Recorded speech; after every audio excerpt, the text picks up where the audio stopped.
An honor it is to be here today, and I can't imagine any better way for us to commemorate and celebrate Earth Day than to have the architect of this wonderful building, Bill McDonough, here with us today. You know, every day that we walk into this building, walk into this space, we're just overwhelmed. I felt incredibly fortunate coming into this job as dean that I could just walk right into this completed structure. As many of you know, this school was founded in the late 1950s. In 1957, President Eisenhower met with a number of university presidents and said that it was incredibly important that a school be developed that would be designed to wage peace. And the American University president took him up on that and created the School of International Service in order to create that school to wage peace. And we attract our students, our faculty, our staff, our alumni because they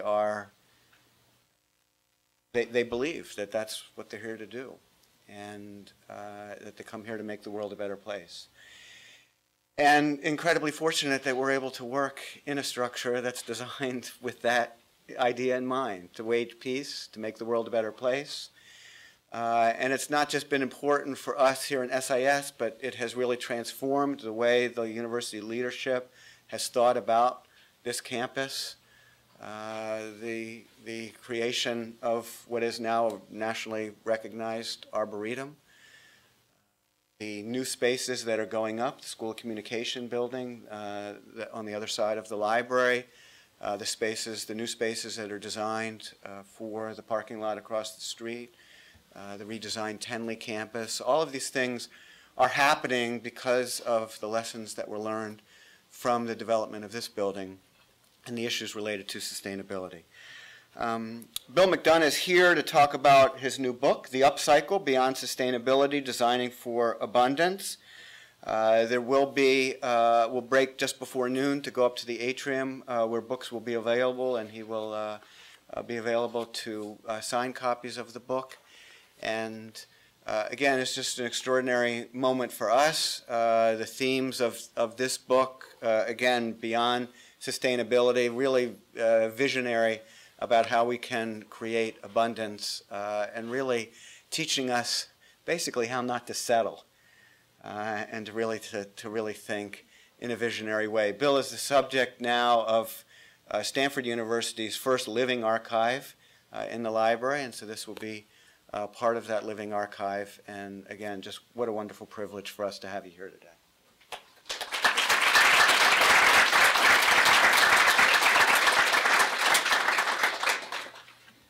Well, it's my privilege to be here. You know, we were talking in the other room about the fact that the first job of an architect is to change the way you see.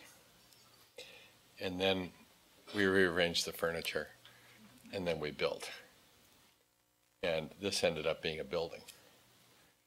Waging peace has always been interesting to me. I was born in Tokyo, Japan in 1951. My parents both spoke Japanese and had been trained at the University of Michigan to support General MacArthur after Tokyo Bay. And 200 young American couples were sent. 100 were trained at Michigan, 100 at University of Arizona, to go into Japan without uniforms, without paperwork, with unmarked jeeps and no weapons, and go make friends. That is how MacArthur started occupying Japan. He sent in young Americans who spoke Japanese and knew the culture and the law. And my mother was the first American civilian woman in Japan after the war. And that was their job, to wage peace. Years later, I saw Hiroshima. And if you want to think of the most terrifying ways we can relate to each other, there it is. City evaporated in seconds. So if humans have the tools to do these kinds of things, then the question becomes, what is our intention? Because a tool's value is based on its intention as applied by the human behind the tool. Because I was also curious if we could do this, wipe out a city in seconds. How do we do that? But that's not really the question, is it? First question would have to be, why would we do this? And so I was always curious about Einstein. I was wondering about why he was so afraid. So I'm going to talk about that, because that's why I went to college. And ended up being an art student, but that's how it goes. So, what is the upcycle? The upcycle, the new book is an evocation based on the book that Dr. Michael Braungart and I wrote in 2002 called Cradle to Cradle.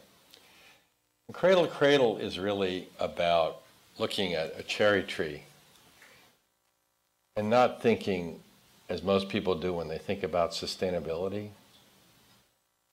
about efficiency and about being less bad. How many of us look at that cherry tree on this campus in the spring and go, oh my goodness, how inefficient can you be? Thousands of blossoms in case one or two other trees might happen because some bird stopped by and pooped somewhere, right? Immensely inefficient thing.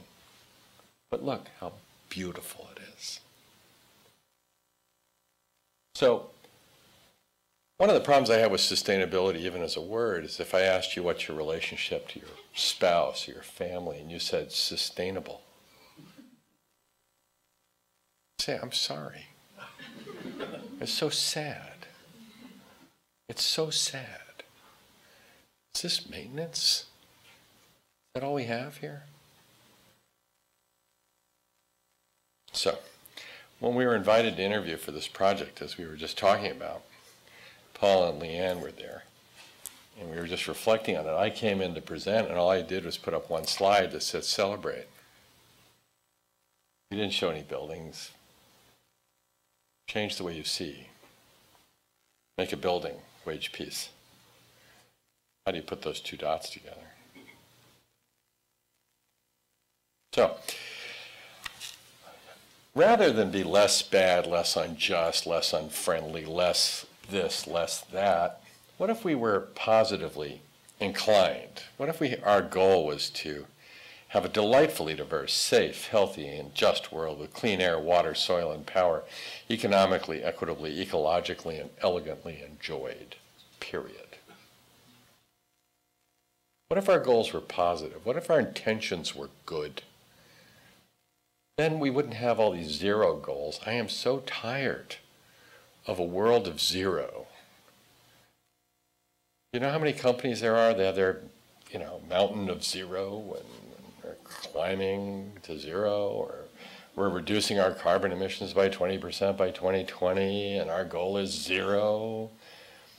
Does anybody in this room have a goal of zero? Do you wake up in the morning going, I wish we weren't here? Is that it? Is that what we tell the kids? It's better if you're not here? Your goal is zero? Please. Somebody in San Francisco was very funny. I was presenting, they said, the amazing thing about Bill is that he sees the whole world upside down. I said, no, I see it right side up. Up, not down. It's not right side down. Please. All right. Let's get better, not less bad. All right.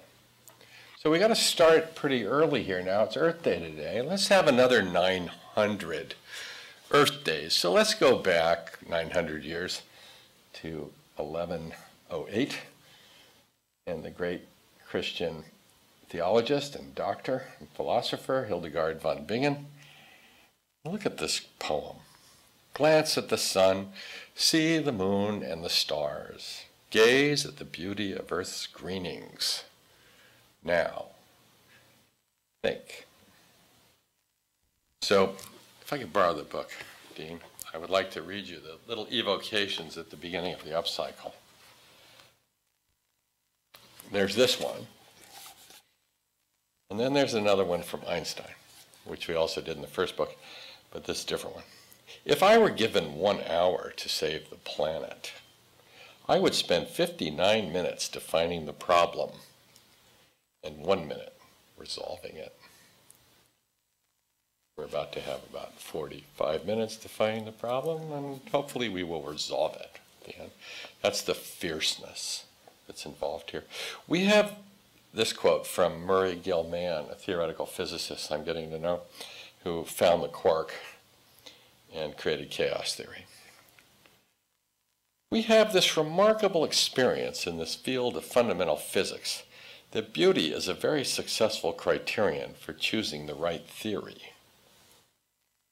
Why on earth could this be so?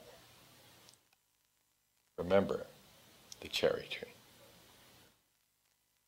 So, what we've also discovered in physics is that the most powerful force, it appears, is the vacuum, not gravity. Isn't that interesting? The emptiness. Now, the Zen and Tao followers know this. They will say in the Tao that the value of a vessel is in its emptiness. In a sense, that's also its usefulness. So what if we could fill things with things that were useful to the point of human purpose? Because Hildegard and Jefferson, for example, I had the privilege when I was the dean at the University of Virginia School of Architecture of living in a house designed by Thomas Jefferson. And I always saw him as my designer first, because he designed the house I was in. And I read all of his writings and discovered that he had written the Declaration of Independence in 16 days at the age of 33. How are we doing? And but I think his proudest things were his designs, and clearly that's true, because if you look at his last design, which was his tombstone, he recorded on it only the things he designed. It said Thomas Jefferson, author of the Declaration of American Independence, Statute of Virginia for Religious Freedom, which matured into the Bill of Rights, and father of the University of Virginia. That's it. Anything missing? Can you imagine being president twice? And it's not important enough to put on your tombstone? He's not recording his jobs. He's recording his designs, legacy, his intentionality, not his activity. Interesting. So let's move there. Let's think about it. But he talked, when he set up the federal government with James Madison, 1789, he wrote a letter describing how he thought we should finance the government. And he thought all federal borrowing should be 1 generation. For him, it was 19 years. And his logic was this. He said, the earth belongs to the living. Then in parentheses, in usufruct, which sounds like probably a scandalous word, but usufruct means for the human purposes. And Hildegard, right after this statement, said, we have to ask what God has given us to use. You see, this idea of use. The world is there for our use. He said, the earth belongs to the living. No man may by natural right oblige the lands he owns or occupies to debts greater than those that may be paid during his own lifetime. Because if he could, the world would belong to the dead and not to the living. The world would belong to the dead. Climate change, polluted rivers. This is intergenerational remote tyranny. And what Jefferson was looking at is somebody somewhere else, George III, making decisions about local circumstances about which they knew little and cared less. What goes on in this building? What goes on in this building is the war against remote tyranny for people everywhere. And all sustainability, like politics, is local. So I met Michael Braungart in 1991. Here we are at the Earth Summit. And when you look at the Earth Summit, we were looking at a sewage treatment plant in a village using plants and fish. But here at the Earth Summit, here's what came out of it. The Business Council for Sustainable Development coined the term eco-efficiency. This is their statement. And it said the concept of eco-efficiency refers to creating more value with less impact. Less impact. So they're, yes, impact. And then eco-efficiency produces goods and services with fewer resources, generating less waste and pollution. Like it's okay to have waste and pollution, just have less so. But the problem is, yes, they make a lot of money doing this, but is it sufficient for what we need? Is being less bad being good? You see, people think less bad is two negative numbers multiplied together to be a positive, but it's not numbers. Less is a relationship. Bad is a human value. You are bad, just less so. Do you want to get up in the morning and tell your kids, I'm going off to work today, I'm going to be bad, but less so. You're waging war less fiercely. Huh? And efficiency, is efficiency a good? What if you're a Nazi? What if you're a terrorist? Seems to me that an efficient terrorist is worse than an inefficient terrorist. So efficiency is not a good, it's a tool. Peter Drucker pointed out that the question for an executive is not the manager's question. You see, being efficient and do something the right way is the manager's question. The executive question is, am I doing the right thing? Then, am I doing it the right way? What if you're making the wrong product for the market perfectly efficiently and nobody wants it? Oops, wrong thing, perfectly made, you see? You're being wrong perfectly. Because efficiency is a statistical exercise. Its finest and sharpest tool is 6 sigma. It's data. Engineers like to say, in God we trust, all others bring data. And the problem being an architect, and I'm trained as an architect, I do a lot more than that now. I'm doing a lot of media, we're doing a lot of product design, giant infrastructure systems. I have a venture capital program I'm creating with the Chinese government. But I'm trained as an architect, and architects famously know less and less until they know nothing about everything. And engineers know more and more about less and less until they know everything about nothing. And so anybody who works with architects and engineers know nothing about anything thanks to their contact with architects and engineers. So what we're looking for are principled behaviors. So at the same time as we saw eco-efficiency showed up, I presented this to the Earth Summit as the gift of Germany. I had written the Hanover Principles for Hanover, Germany, consulting with Michael Braungart and other people. And you'll notice on this talk, I want to focus on number 6. You see, it says eliminate the concept of waste. It doesn't say minimize, reduce, avoid. It's eliminate the concept. So we came up with cradle-to-cradle thinking then, and the 3 principles we used, which I presented at the AIA International Union of Architects joint meeting, 10,000 architects in Chicago in 1993, were these. Waste equals food, use current solar income, and respect diversity. I was part of the opening of the conference, the largest gathering of architects in history, and I looked out in the audience and said, how many people in this room know how to find true south? 10,000 architects. We got 4 hands. I think one of them was Harry Gordon, sitting right over there. He knows how to find true south. 4 hands out of 10,000 architects knew where the sun is. Can you imagine such a thing? So, anyway, we have changed these now in the last 10 years. That's one of the reasons I wanted to present the Upcycle. But the fundamental idea within Cradle to Cradle is that things are biological or technical nutrition. That it's not just waste and life cycle. I mean, this thing doesn't have a life cycle. Anybody see any biology going on here? You know what I mean? This is not alive. This is a computer. Your toaster does not have a life cycle, please. It's a toaster, all right? Get over it. So these human projections of everything being like a living thing, it's ridiculous.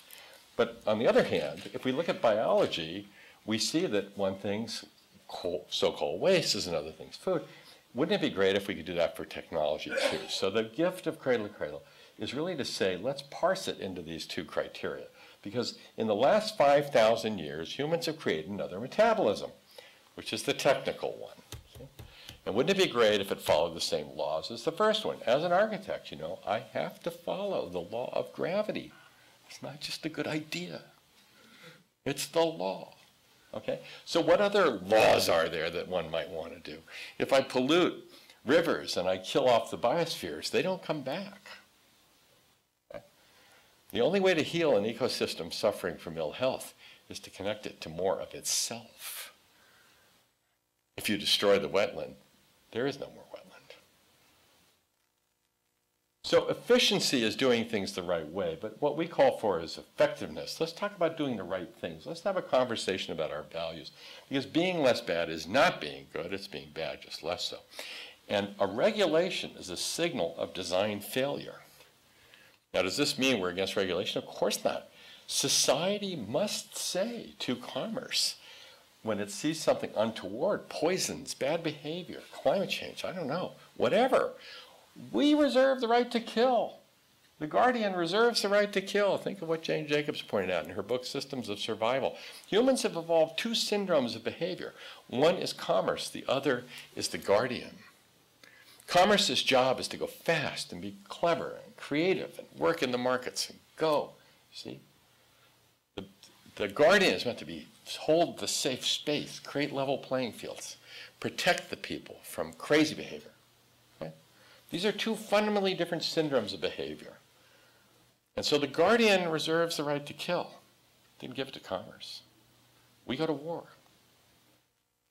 You know about that here. Right? We can wage peace too.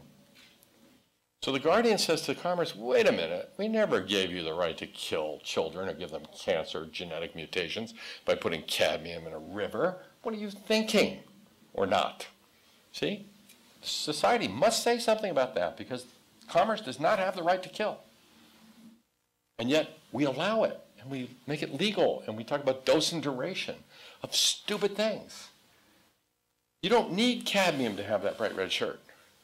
And yet people say, oh, well, the dose of red is below some threshold of you getting cancer or genetic mutation. But then it ends up where? In a landfill and becomes part of biology. You're wearing this stupid thing. And we know 18 ways to make that bright red without that poison. Why would we allow it to even happen? So this is where we get into the precautionary principle.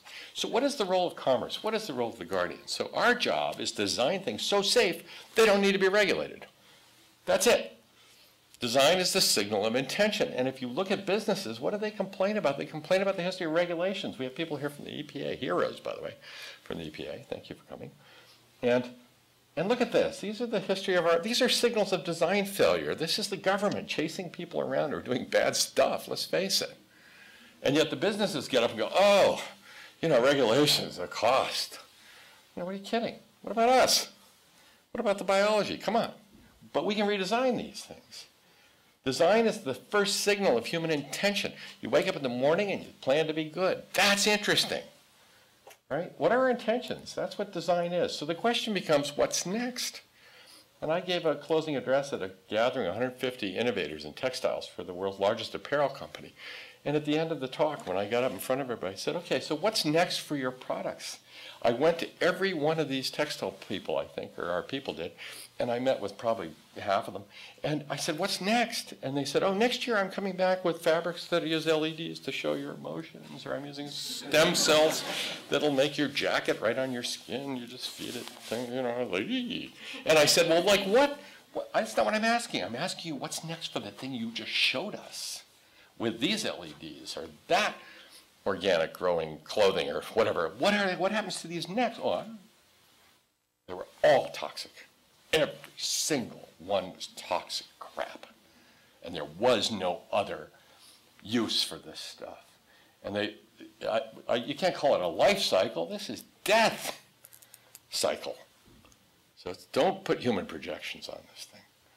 This is poisonous stuff that can't be reused. That's it. Call it what it is and move on. The question is, what's next? And so what's next is let's move up. Let's get cheerful.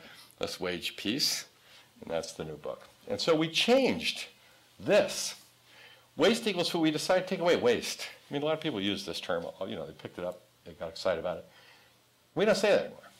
Because if I said, don't think of a pink elephant, you think of a pink elephant. So why use the word waste at all? Just get rid of it. Okay? We're eliminating the concept of the use of the word waste. Okay? Just to make the point. Right? There is no such thing as waste. So we say everything is food. Food for biology, food for technology, food for thought. We used to say use current solar income. We're now looking at some new energy sources that'll amaze you, and they're going to be immensely disruptive. So we now say use clean, renewable energy. More on that some other day. And then finally, respect diversity. We don't say that anymore either. We say celebrate diversity because you can respect diversity while it dies. How many of you heard about the monarchs? Anybody? The acreage in Mexico where they winter was 20 plus acres 20 years ago. Last year it was 12 point something acres. This year it was 2.8, I think. Say goodbye to the monarch butterfly. Is that a world you want to give to your kids? You've already had to say goodbye to the meadowlarks for all intents and purposes. How many of you have ever heard a meadowlark sing? Anybody here? Yeah, 2 in the front row. Well, sorry, you're not going to. Okay, they're gone for all intents and purposes. The monarchs are on their way out. When they went out to attribute this death and destruction of the monarch as a species, they discovered 3 things. One is there's still logging there in this 20-some-odd acres. There are pictures of loggers taking out trees covered with butterflies on trucks. What kind of species are we? The Mexican government is not enforcing its ban on logging. Second, there was drought. Third, Monsanto. 84% of the corn crop, apparently, 90% of our soybeans are grown with Roundup Ready, Monsanto seed. Roundup is an herbicide. There are no more milkweeds in the soybeans. Their food has gone away. So if we want to live in a world without butterflies, we're doing great. I mean, it's perfect. If we like butterflies, is it our intention to say goodbye to the butterflies? Because that's what we're doing. So this is a question of waging peace with another species. The Annenberg Foundation has created an app to track butterflies, monarchs, and there are 900,000 children in America tracking the flight of the monarchs. Pretty soon the app will be useless.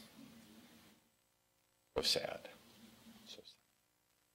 So the upcycle is using leverage by looking at the fulcrum of cradle to cradle down here, you see. And the question becomes, even Archimedes has been misquoted recently as, you know, give me a place to stand and a lever and I can move the earth. You know, what's missing in that statement was the fulcrum. And how can you move anything without something that does not move? And so Cradle to Cradle was about the frame conditions of things are either nutrition for biology or technology, that we have reverse logistics, so we know where they come from, we know where they go, we have new business models for that, leasing concepts or products, even like your washing machine. Why don't you get 3,000 washes, and then we know where the metals and the rubbers are, and we go make them again. This, you know, nobody buys a computer today thinking, oh, I'm going to have this for 25 years, you know. Got to be kidding. So we need real planned obsolescence, not just like flog this stuff and watch it head for landfills and incinerators. No, planned obsolescence, of course. This and its next use is back to soil. This is next use back to technology. Okay? And then we want renewable power, we want clean water, and we want social fairness. So here we go. Let's think again. So we'll start with this. Now, I want to point out that in being Earth Day, let's say we want another 900 of them. Well, if we look at the 17th century and Jefferson and the Enlightenment and the evolution of the concept of natural rights for humans, and then again the rights of nature as it evolved into the Endangered Species Act, for example, we can go to Emerson in 1836, where he was commissioned by Harvard to deliver an essay entitled Nature, and the point was, could you tell us what is nature? And his conclusions were things like this. Nature refers to essences unchanged by man. Space, the air, the river, the leaf. In other words, the things that are immutable, too big for humans to affect.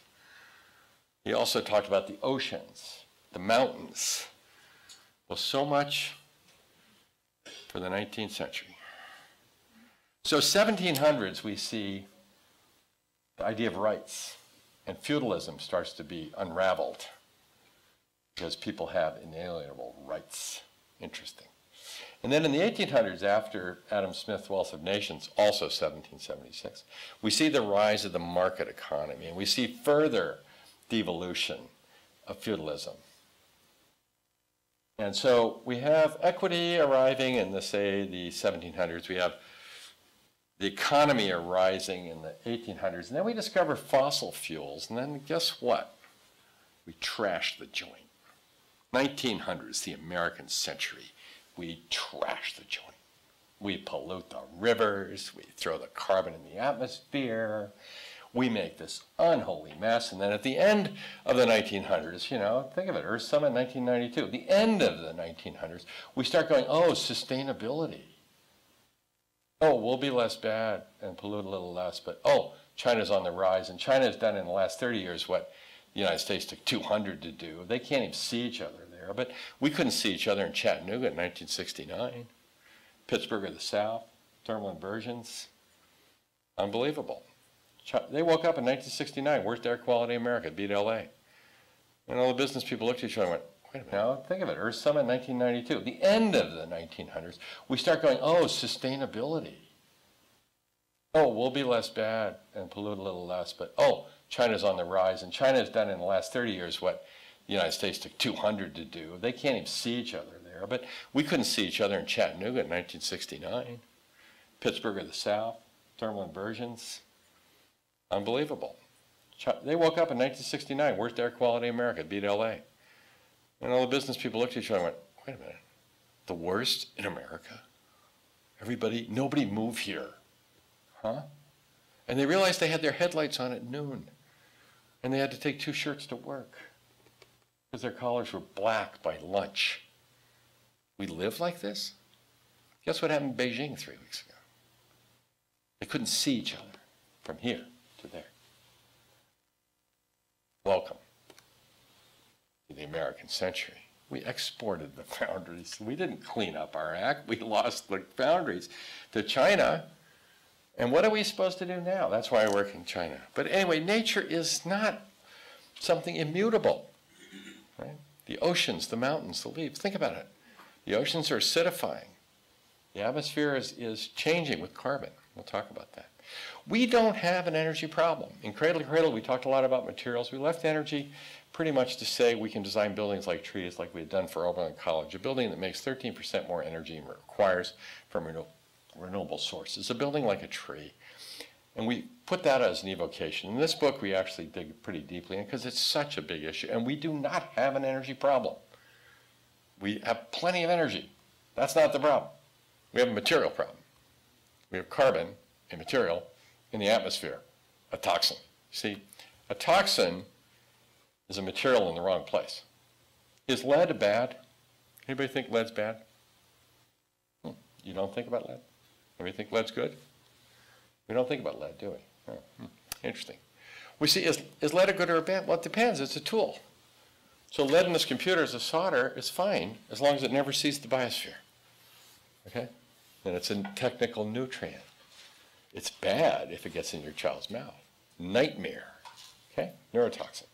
So context matters. So if all we're going to say to everybody is we're going to reduce our carbon by 20% by 2020, oh, we're telling people what we're not. Look at this. This is recent. This is an ad by a famous car company. AIM, zero emissions. There's a picture of a tree here. Can we do a little science? Zero emissions? A tree? How about, thank God they emit oxygen? Hello? How about birds? Bird song, cherry blossoms? Anybody of them think they emit? Are you kidding? Soil? Beauty? Please, zero emissions. That's your aim?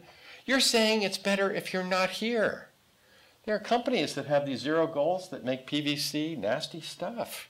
And if they have zero goals, thank goodness. I just hope they get to zero. I hope they go away. They use it for advertising. You got to be kidding. Oh, we're going to recycle toxic, carcinogenic, mutagenic, endocrine disrupting things and we're good because our goal is zero? Really? That would be like me running out of here and jumping in a taxi and saying, quick, I'm not going to the airport. Is this useful? What are we doing? Just telling people what we're not? Huh. So we see all these reportings and they're all about this going to zero, as if this is a good. It's an undefined universe. So carbon is our friend.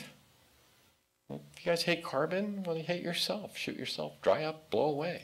You are carbon. Can you imagine going into a store, seeing some brown goop, and it says not peanut butter? Would you buy this? Oh, here's another one. How about this one? Free of. Plutonium-free peanut butter. Oh, I didn't know I was getting plutonium with peanut butter. You're selling what you're not. So we decided to take what's bad, which is human value, and stop putting it above the line, because nobody in business likes down to the right, except the expense account reports, right? That's it. So we decided to throw that down there. Right? So now getting rid of it is a good thing. Great, now you're on a positive trajectory, but let's take all the things we do want and put them on top, and then we get rid of the bad stuff and do the good stuff, you see. So let's reduce our carbon emissions if we think that's dangerous, which I think at this point most of us understand, or pollution or whatever, and let's increase the things that are positively defined. I had a major chemical company, senior management, come visit me at my office, and one of my assistants was in the room while I was making tea outside the conference room. I heard this said: 2 things you need to know about Bill before he gets here in meetings. One is he likes to have fun. So if you want to have fun, he'll stay. Okay, what's the other one? Bill, pessimists think glasses are half empty. Optimists think they're half full. Bill thinks they're always full of water and air. And he doesn't think they're ever big enough. So make it bigger and he'll stay. See? But it's full. It's always full. Empty. Silly. The value of the vessel is in its emptiness. Beautiful. Right? So it's never big enough, of course. Anyway, so we've created a chart that we use for Upcycle, and we use it for our certification program for products. And we essentially say, let's stop, take stock of our inventory.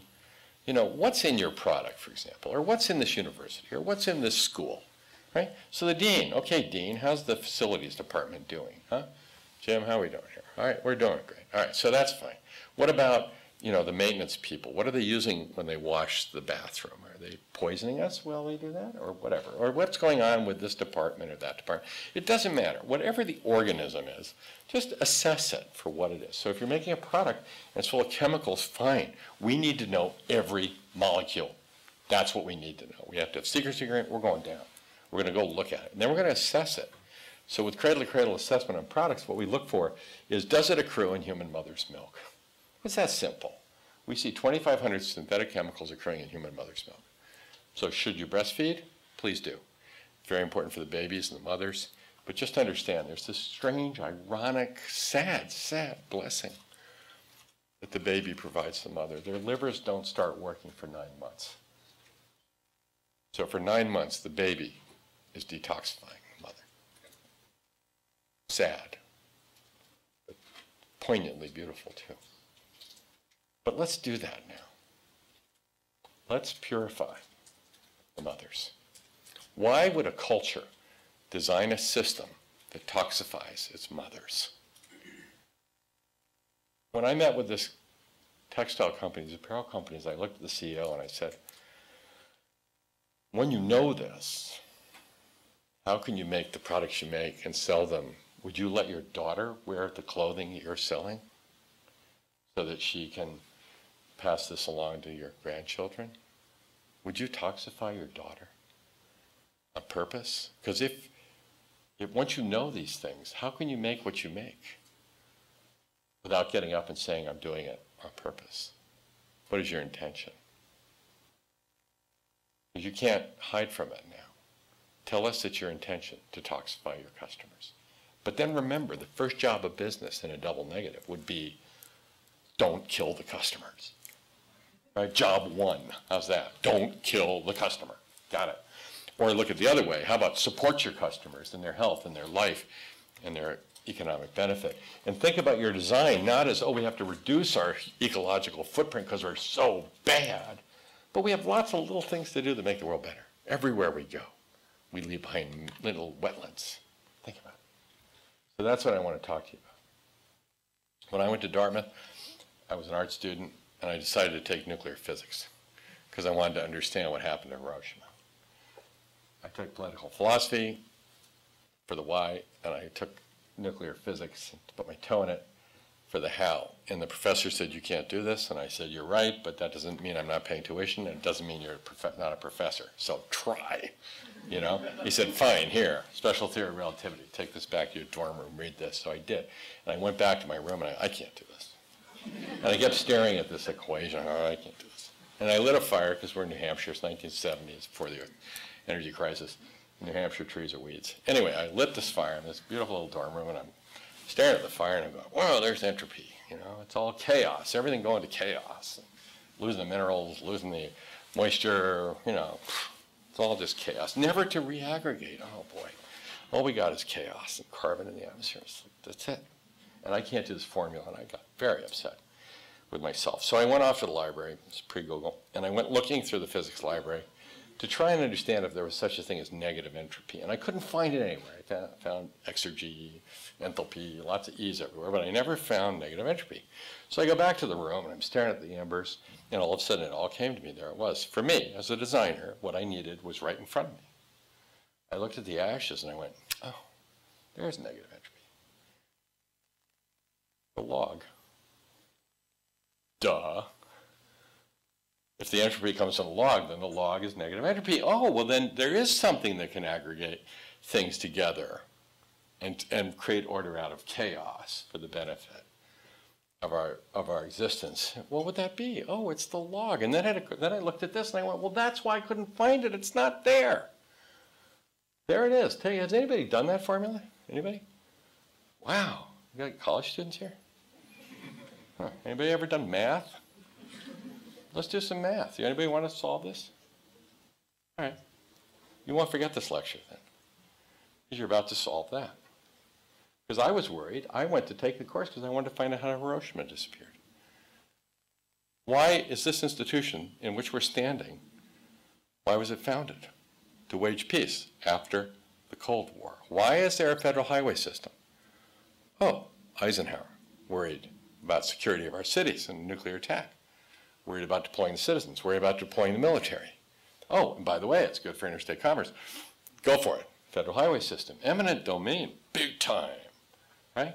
What do we want to use eminent domain for? A pipeline from Alberta to Texas? The same people trying to hold on to their guns are talking about taking land from people for a pipeline so a few people can make a lot of money and we put carbon in the atmosphere? Really? Is that what we do this for? Think about it. So anyway, I looked at this formula, all of a sudden there it was. It's real dumb. Start with a number. Okay? Where's the number? C. It's the only number. 186,000 miles per second. Really big number for an art student, right? I can't even think about how big that is. Right? Speed of light. Sun energy is here in 8 minutes. It's wireless. We have 10,000 times what we need. It's the only income on the planet. It's too big for me to imagine. Right? 186,000 miles per second. Oh, just in case that's not big enough for you, why don't we square it? All right, so let's square the biggest number you can possibly think of or not think of. All right, so that almost is approaching infinity for my little brain, which means that if m is in any way a positive, as in the number 1, hydrogen atom, then E is approaching infinity. Goodbye, Hiroshima. That is the atom bomb. That's why Einstein was afraid.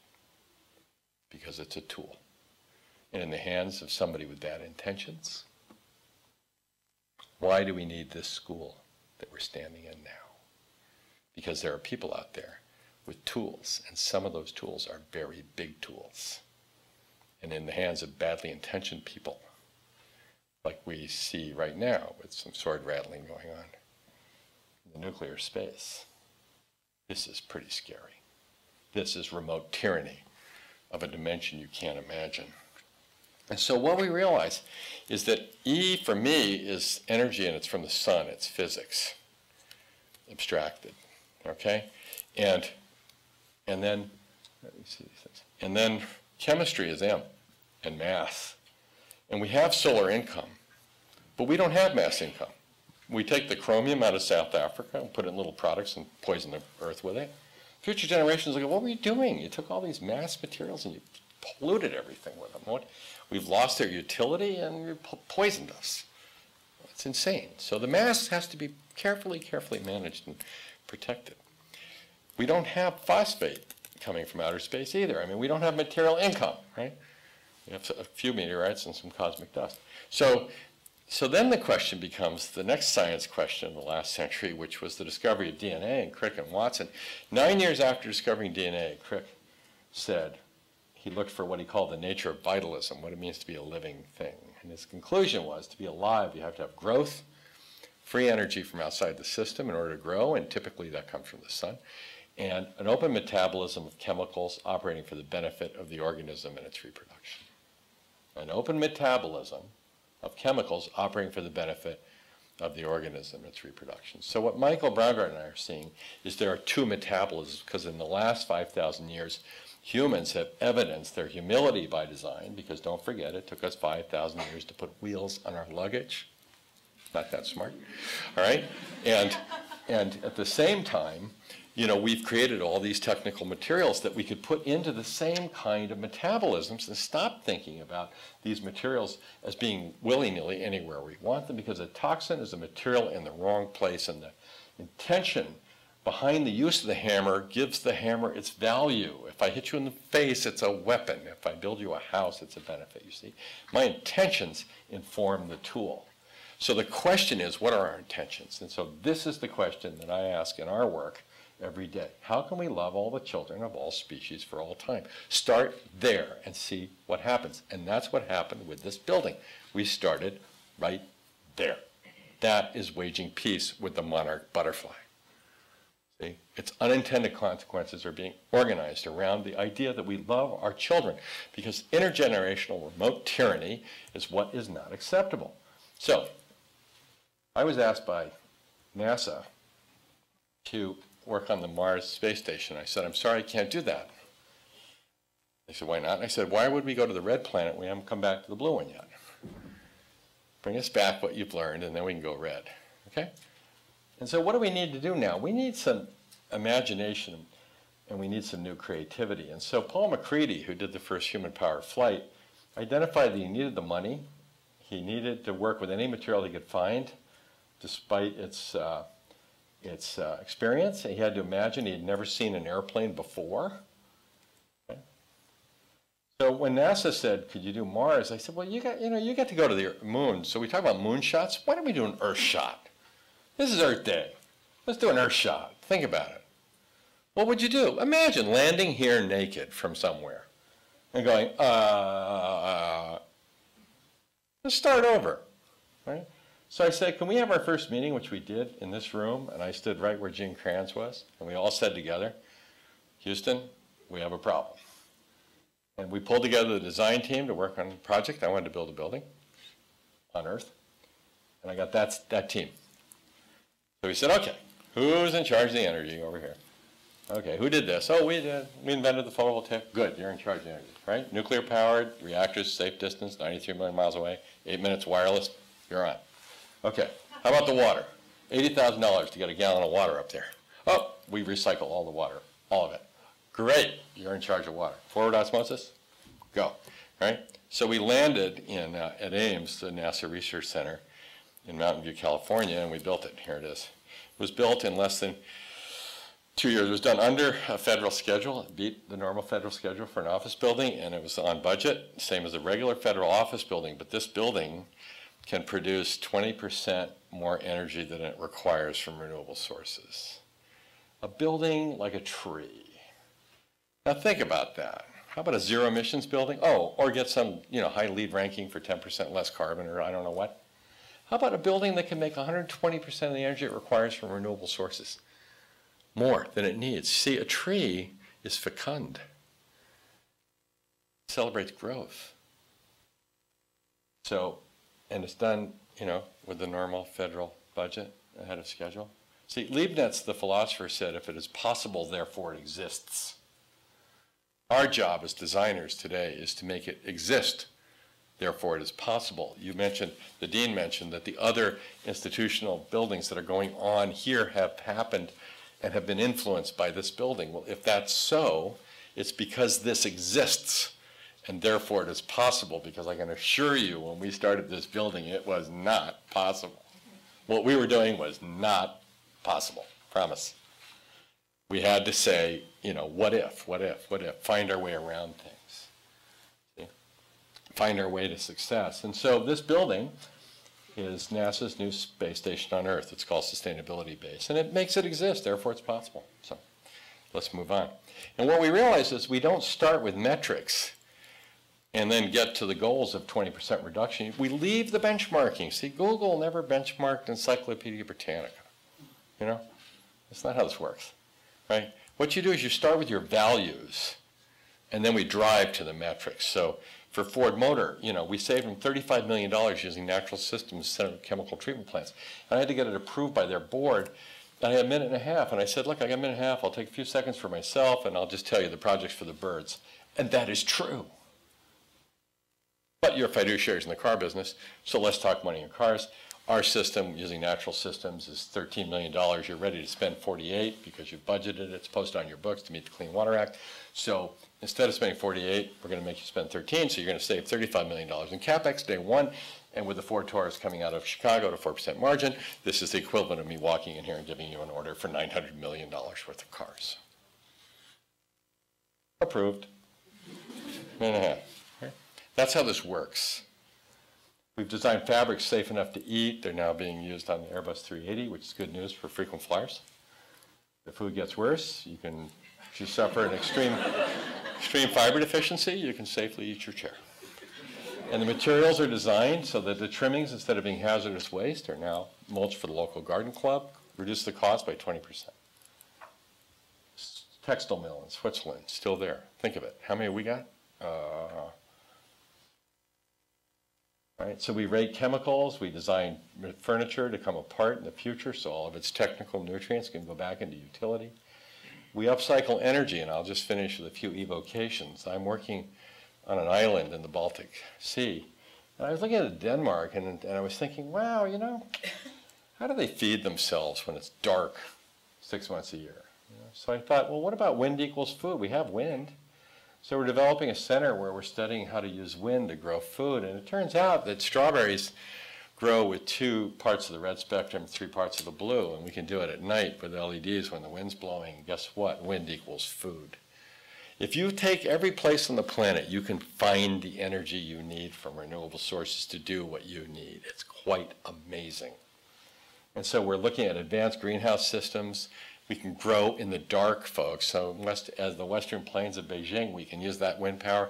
And instead of worrying about sending it through the power lines and blowing things up because we don't have load leveling, we can grow food with it and send it to the cities. And then the fertilizer factories that we have in the city. See, I was born in Japan.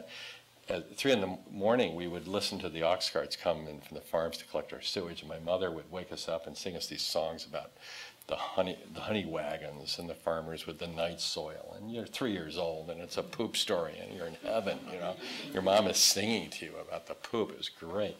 You know, I always thought that the farms and the city were one organism, and I still do. So in China right now, we're working on how to collect, and we're doing it in Denmark and Sweden and in Netherlands too, is we're looking at phosphate flows because we can actually mine the phosphate. So why would we have sewage treatment? Oh, we spend money and then we put chlorine and eutrify the bay? Really? Is that the idea? Yeah. Why would we spend all this money and create all these liabilities when we could actually extract the phosphates and the nitrogen and the methane? We can do it for about a 12% return. So the cities now have fertilizer factories that make money for the city instead, and the farmers get slow release fertilizer, so they don't have non-point source pollution. And also the oysters are coming back. You see how this works? It's all connected. So the difference is, what do we intend?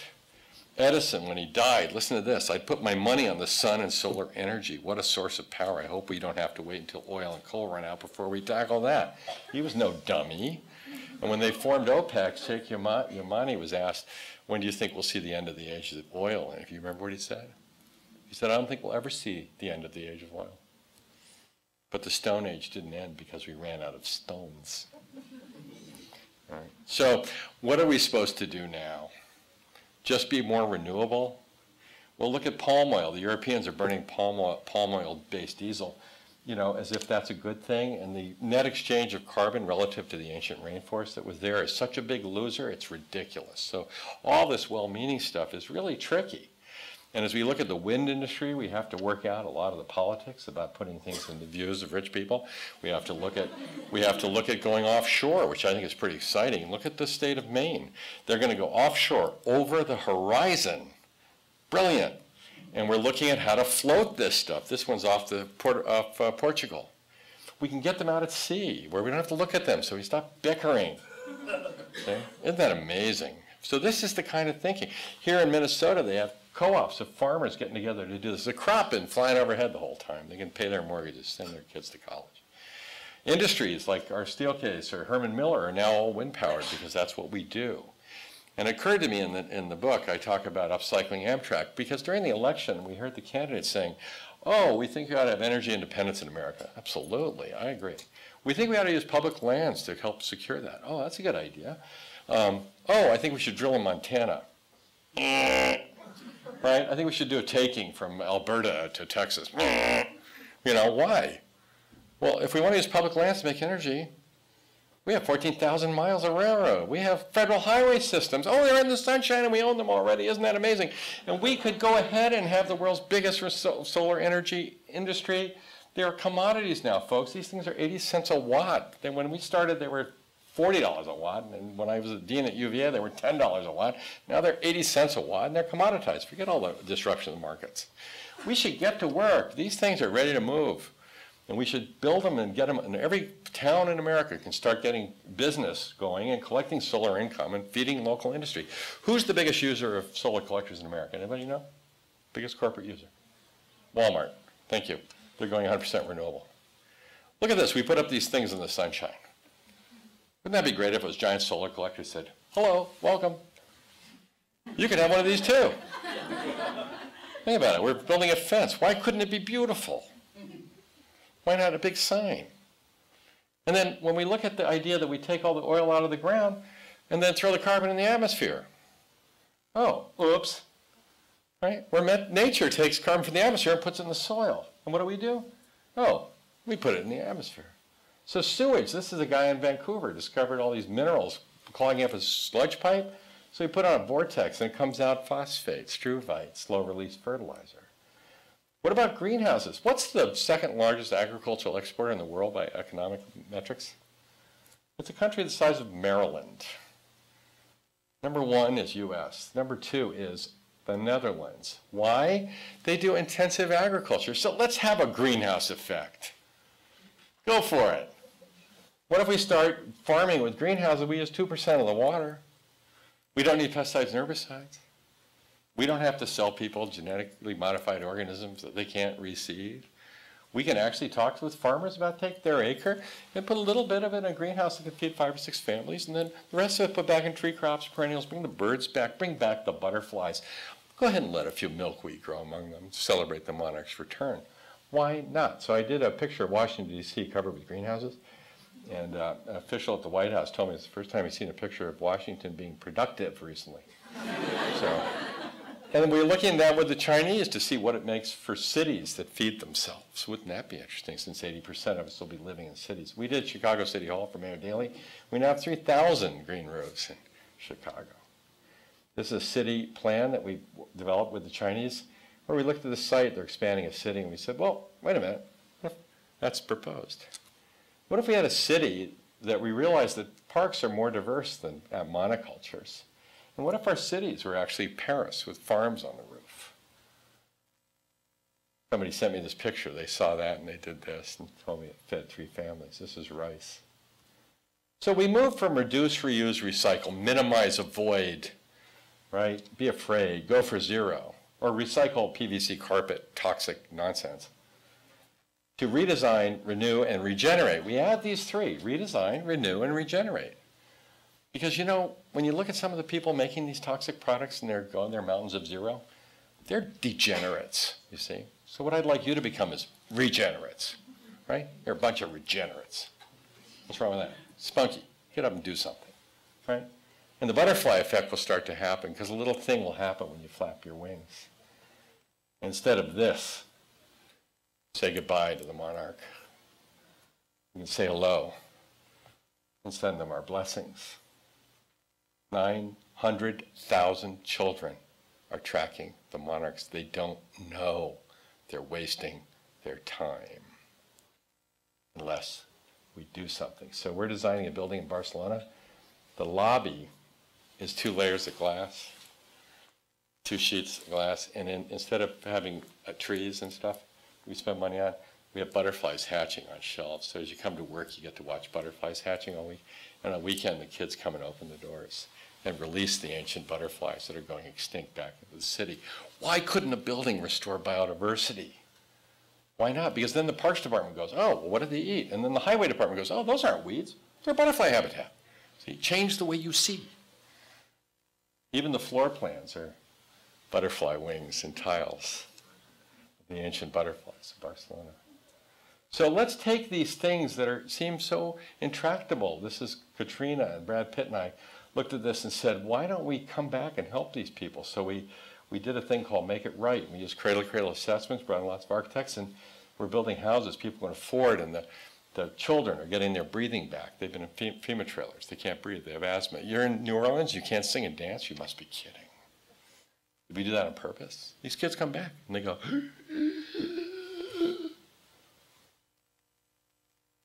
we do that on purpose. So we're just eating up our currency. And it portrays itself with the word itself.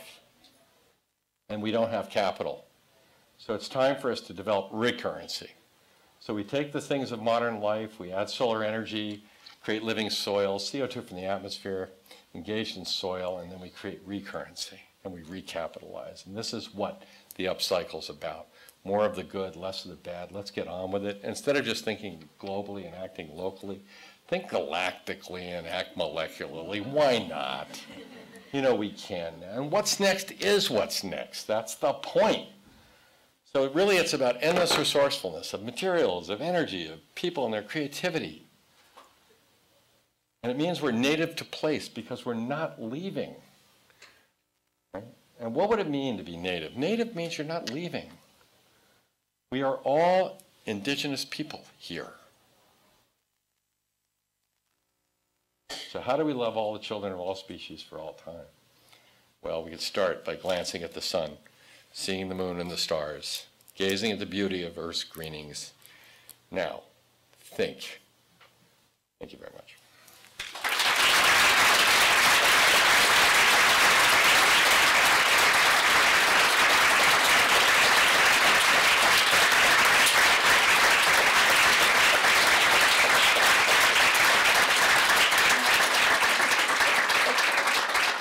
Thank you so much, Bill. Thank you all so much for being here. The conversation is going to continue upstairs. So we're going to go up where the books are, and Bill will be available, and you can continue the